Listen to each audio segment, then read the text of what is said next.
Hello everyone, welcome to Simple Funda. I am Apurv and today we are going to start a new topic that is Central Vigilance Commission या फिर केंद्रीय सतर्कता आयोग।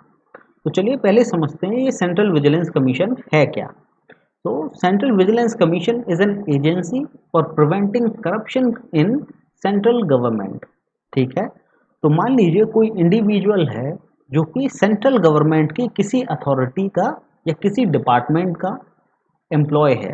अगर उसके corruption से related कोई भी केस है तो वो सेंट्रल विजिलेंस कमीशन हैंडल करेगा।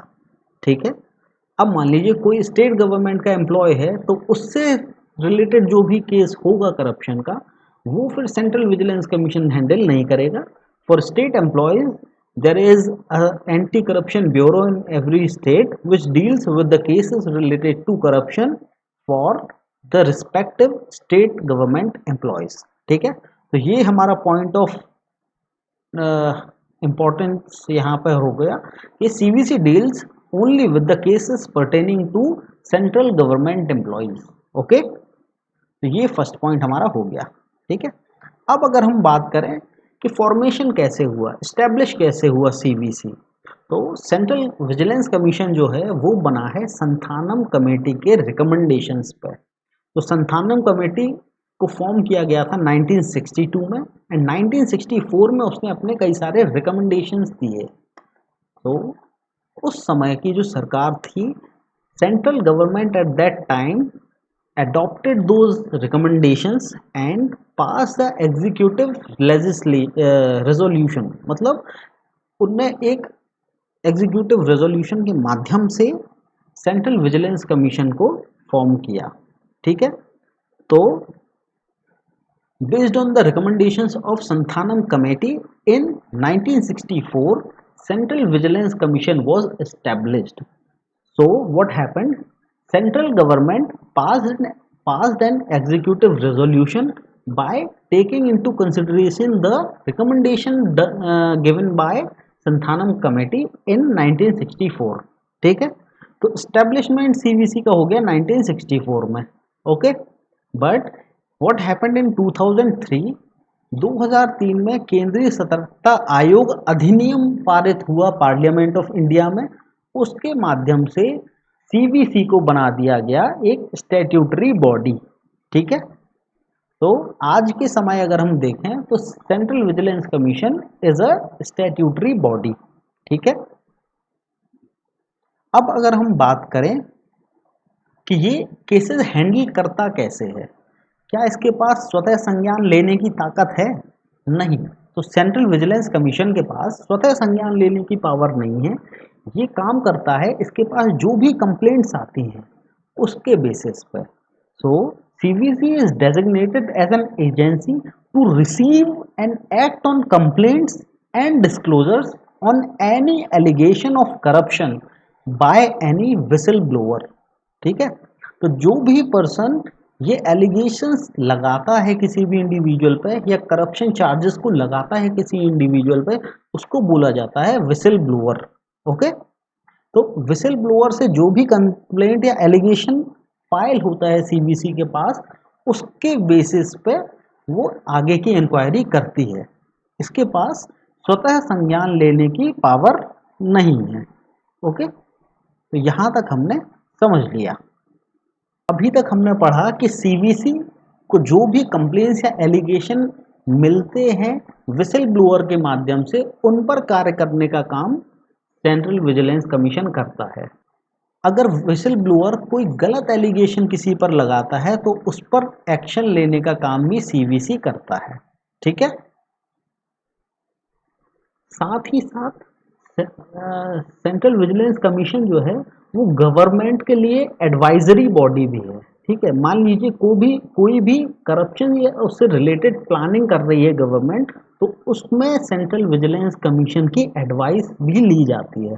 But the advice of central vigilance commission is not bounding on the government. ठीक है, गवर्नमेंट बाउंड नहीं है उसके सीवीसी के एडवाइस को मानने के लिए, but yes CVC is asked for the advice when the matter is related to corruption। okay, or if government is making any policy related to the corruption, then CVC advises government on those matters. ठीक है, अब अगर हम बात करें कि जो CVC है उसका कॉम्पोजिशन कैसा है, उसमें कितने चेयरपर्सन या कितने चीफ कमिश्नर्स हैं और कितने अदर कमिश्नर हैं. So if we talk about composition of Central Vigilance Commission, then in CVC there is one Central Vigilance Commissioner which acts as chairperson, and also there are not more than 2 other vigilance commissioners. ठीक है, तो एक तो होगा central vigilance commissioner और 2 या 2 से कम other vigilance commissioners central CVC में होंगे, सेंट्रल विजिलेंस कमीशन में होंगे. ओके, तो यहाँ तक का डिस्कशन हमने कर लिया. अब हमें देखना पड़ेगा कि जो सेंट्रल विजिलेंस कमीशन है, चलिए आगे बात करते हैं कि जो भी सेंट्रल विजिलेंस कमिश्नर या अदर विजिलेंस कमिश्नर है उनका अपॉइंटमेंट कौन करता है. तो उनका अपॉइंटमेंट करता है द प्रेसिडेंट ऑफ इंडिया. अब जो प्रेसिडेंट ऑफ इंडिया अपॉइंटमेंट करता है वो करता है basis on the recommendation of a committee. तो अब देखते हैं उस कमेटी में कौन कौन रहता है. तो the committee who recommends the people for the appointment as central vigilance commissioner as well as other vigilance commissioner is a 3 member committee. ठीक है, तो 3 मेंबर कमेटी वो रहती है और उसमें कौन कौन होता है. One is prime minister of India, minister of home affairs of India and leader of opposition of Lok Sabha. तो ये 3 मेंबर होते हैं उस कमेटी के जो central vigilance commissioner and other vigilance commissioner के अपॉइंटमेंट को रिकमेंड करते हैं प्रेसिडेंट ऑफ इंडिया को. ठीक है, नेक्स्ट हम देखते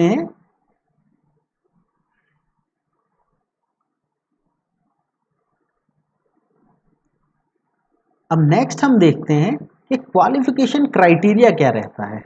ठीक है, तो जो central vigilance commissioner and other commissioners जो रहते हैं उनको जो क्वालिफिकेशन क्राइटेरिया है उसको 2 पार्ट्स में डिवाइड किया हुआ है, part A and part B. Okay, तो पार्ट ए को अगर हम देखें तो any person who has been an employ और सिविल सर्वेंट अंडर सेंट्रल और the state government comes under criteria A. ठीक है, अभी इतना ही समझते हैं. And if we talk about criteria B, then officer of any PSU और any person who has knowledge in the field of vigilance and corruption comes under criteria B. ठीक है, तो क्वालिफिकेशन के 2 क्राइटेरिया हैं. क्राइटेरिया ए में वो individuals हैं जो सिविल सर्वेंट रह चुके हैं या तो सेंट्रल गवर्नमेंट में या तो स्टेट गवर्नमेंट में, और क्राइटेरिया बी में ऐसे इंडिविजुअल्स हैं जो या तो ऑफिसर रहे हैं किसी PSU में, मतलब पब्लिक सर्विस अंडरटेकिंग में, या फिर वो individuals who has the knowledge of corruption cases, वो आते हैं क्राइटेरिया बी में. ठीक है, तो अब ये एक कंडीशन यहाँ पर है, not more than 2 commissioners can come either from A और बी क्राइटेरिया. ठीक है, तो जैसा कि हमें पता है मैक्सिमम 3 कमिश्नर हो सकते हैं, एक चीफ कमिश्नर या सेंट्रल विजिलेंस कमिश्नर और 2 अदर कमिश्नर्स. तो 1 + 2 मैक्सिमम 3 कमिश्नर्स हो सकते हैं. तो ये नहीं हो सकता कि तीनों ही कमिश्नर क्राइटेरिया ए से आ जाएं. ठीक है, not more than 2 commissioners can come from either of the criteria A and B. तो ऐसा होगा कि ज़्यादा से ज़्यादा किसी भी एक क्राइटेरिया से 2 कमिश्नर हो सकते हैं. ठीक है, तो ये यहाँ पर उनका क्वालिफिकेशन क्राइटेरिया हो गया. Now if we talk about tenure, तो टेन्योर की अगर हम बात करते हैं तो टेन्योर जो central vigilance commissioner and other vigilance commissioner का टेन्योर होता है वो होता है 4 साल या फिर एज 65 वर्ष की. इनमें से जो भी पहले कंप्लीट हो जाएगा वो टेन्योर कहलाया जाएगा central vigilance commissioner and other commissioners का. ओके, अगर हम बात करें रीअपॉइंटमेंट की तो central vigilance commissioner and vigilance commissioners are ineligible for further employment under central और स्टेट गवर्नमेंट. ठीक है, बट जो अदर कमिश्नर्स हैं ठीक है। सेंट्रल विजिलेंस कमिश्नर के अलावा जो दो कमिश्नर हैं they are eligible for appointment as chief commissioner या फिर सेंट्रल कमिश्नर। ठीक है। तो जो अदर कमिश्नर्स हैं वो सेंट्रल कमिश्नर तो बन सकते हैं बट उनके अलावा कोई भी एम्प्लॉयमेंट उनको नहीं मिल सकता। साथ ही एक और कंडीशन भी है, but other commissioner can have total tenure of 4 year only. तो मान लीजिए 2 साल कोई इंडिविजुअल अगर अदर कमिश्नर रहा है तो वो केवल रिमेनिंग 2 ईयर्स के लिए ही चीफ कमिश्नर या सेंट्रल कमिश्नर बन सकता है, उसको टोटल टर्म 4 साल से ज्यादा नहीं हो सकता। ठीक है। तो अब हम अगर आगे बढ़ें और हम बात करें रिमूवल की, ठीक है, कि central vigilance commissioner and other vigilance commissioner को रिमूव कैसे किया जा सकता है। तो उनके रिमूवल का पावर है प्रेसिडेंट के पास। ठीक है। और दीज आर 5 और 6 वेरी जनरलाइज्ड पॉइंट्स जो कि ऑलमोस्ट हर कमीशन में हमें देखने को मिलेगा। ठीक है। मान लीजिए कोई कमिश्नर है जो कि इंसॉल्वेंट हो जाए, ठीक है, इंसॉल्वेंसी के लिए अप्लाई कर दे, मतलब दिवालिया अगर कोई सेंट्रल विजिलेंस कमिश्नर या फिर अदर कमिश्नर्स में से अगर कोई भी दिवालिया हो जाता है तो उसको रिमूव कर सकता है प्रेसिडेंट। सिमिलरली अगर वो कहीं और से एम्प्लॉयमेंट लेके पैसा कमा रहा है, ठीक है, अगर पेड एम्प्लॉयमेंट कहीं और कर रहा है तो उस केस में भी प्रेसिडेंट उसको रिमूव कर सकता है। सिमिलरली अगर वो किसी क्राइम में कन्विक्ट हो जाए या फिर मोरल वेलबींग उसका खराब हो जाए उस केस में भी प्रेसिडेंट रिमूव कर सकता है। ठीक है। अगर उसका मानसिक संतुलन बिगड़ जाता है उस केस में भी प्रेसिडेंट उसको इस पोस्ट से हटा सकता है। ठीक है। अगर मिसबिहेवियर का केस सामने आता है तो इस केस में भी प्रेसिडेंट को पावर है कि वो रिमूव कर दे सेंट्रल विजिलेंस कमिश्नर या अदर कमिश्नर को। बट मिसबिहेवियर के केस में पहले रेफर किया जाता है केस सुप्रीम कोर्ट को and after the inquiry of supreme court if the case pertains के हाँ मिसबिहेवियर हुआ है then president can remove the central vigilance commissioner और अदर विजिलेंस कमिश्नर्स। तो ये जनरलाइज्ड पॉइंट है जो ऑलमोस्ट सारे कमीशन में यूज होते हैं। ठीक है। नेक्स्ट अगर हम बात करते हैं सैलरी की, तो सैलरी जो इक्विवेलेंट होती है salary other allowances and other conditions की अगर हम बात करें तो वो इक्विवेलेंट होते हैं। सेंट्रल विजिलेंस कमिश्नर के इक्विवेलेंट होगा चेयरपर्सन ऑफ यूपीएससी के और अदर कमिश्नर का इक्विवेलेंट होगा member of union public service commission के। ठीक है। तो ये छोटे से 2 पॉइंट्स हो गए। Now if you talk about organisational structure of central vigilance commission.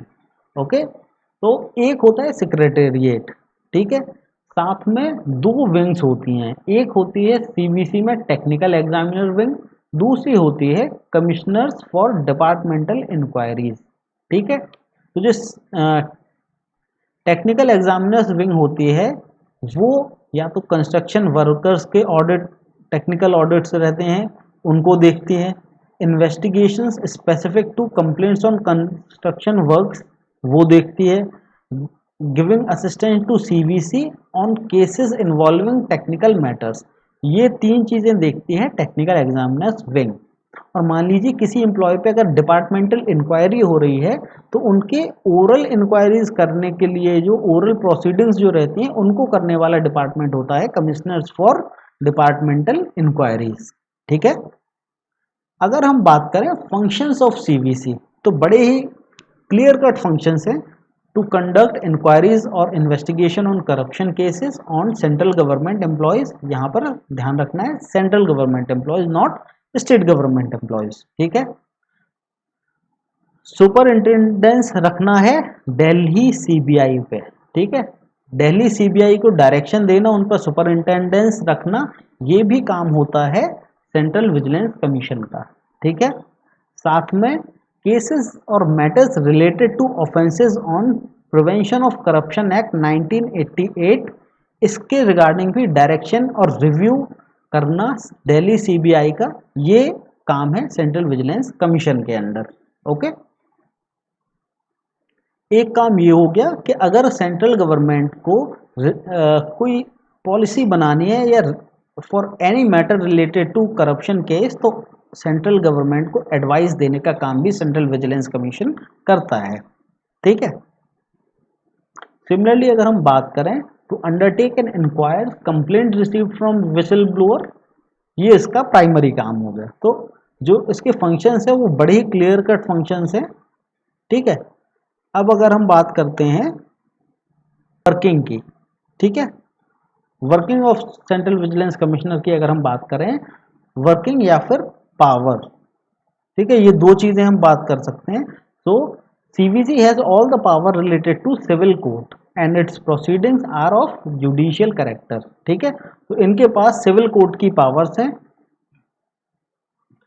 They can ask for any reports from central government or its authorities related to any case as so they desire।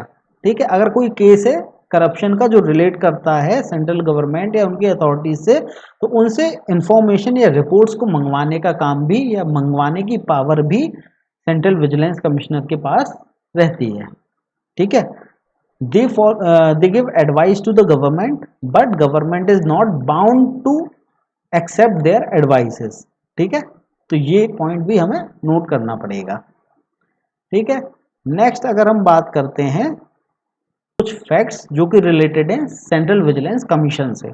ठीक है। तो if we talk about the first central vigilance commissioner of India, तो Nittoor Srinivasan Rao was the first central vigilance commissioner of India।